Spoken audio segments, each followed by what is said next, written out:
ഇവിടത്തെ 15 വയസ്സ് പോലുമുള്ള വളരെ ഹോപ്പുണ്ടെന്ന് നമ്മൾ വിശ്വസിക്കുന്ന ജനറേഷനിലെ കുട്ടികൾ തലതിരിഞ്ഞ തെണ്ടുകളായിട്ടാണ് ഇവിടെ വളർന്നു വരുന്നത്.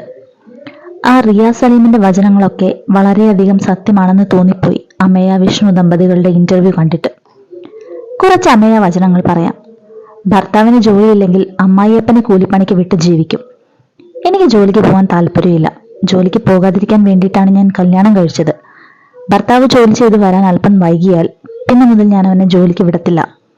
സ്നേഹം കൊണ്ട് ജീവിക്കാമെന്നാണ് വിഷ്ണു പറഞ്ഞത്. ഞാൻ വീട്ടിൽ ഒറ്റയ്ക്കായാൽ വീടുപണി മൊത്തം ഞാൻ ചെയ്യണം. അവൻ വീട്ടിലുണ്ടെങ്കിൽ അത് മുഴുവൻ അവൻ ചെയ്തോളും. അതുകൊണ്ട് അവനെ ഞാൻ പണിക്ക് വിടാത്തത്. പഠനം, ജോലി, ലൈഫ് കെട്ടിപ്പടുക്കൽ ഇങ്ങനെയുള്ള പരിപാടികളൊന്നും പ്ലാനിങ്ങിലില്ല. ഇങ്ങനെ സ്നേഹിച്ചു പോവുക എന്നത് മാത്രമാണ് ആകെയുള്ള പ്ലാൻ. വിദ്യാഭ്യാസം തുടരാൻ പ്ലാനില്ല. ഇങ്ങനെ ഒരുപാട് ബോധമില്ലാത്ത സംഗതികൾ പറഞ്ഞു പോകുന്നുണ്ട് അമേയ. അതിനിടയിലാണ് അവതാരിക മസാനി രണ്ടുപേർക്കുമായി ഒരു ടാസ്ക് കൊടുക്കുന്നത്. അമേയ വിഷ്ണുവുമായി വഴക്കിടുന്നെന്ന് അഭിനയിക്കാൻ. തമാശയ്ക്ക് വേണ്ടി തുടങ്ങിയ ടാസ്കിനിടയിൽ വിഷ്ണുവിന്റെ നാവിൽ നിന്നും തമാശയ്ക്കൊരു ഡയലോഗും കയറി വന്നു.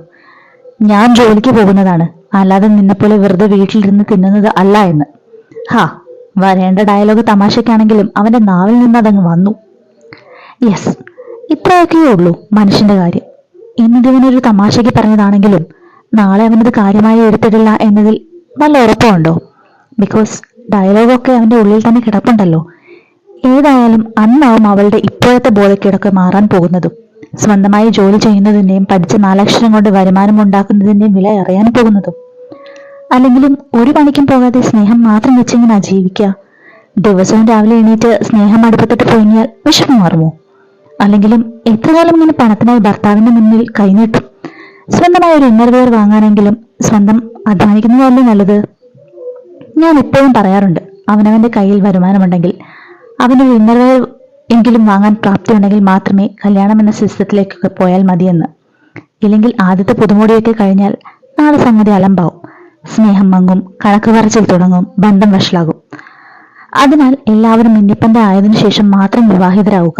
ഇല്ലെങ്കിൽ കണക്ക് പറച്ചിലിനൊക്കെ ഇതുപോലെ തമാശയ്ക്കും ചിലപ്പോഴൊക്കെ സീരിയസ് ആയും കേൾക്കേണ്ടി വരും. അത് വിവാഹത്തിലായാലും പ്രേമത്തിലായാലും ലിവിങ് ടുഗദറിലായാലും ശരി.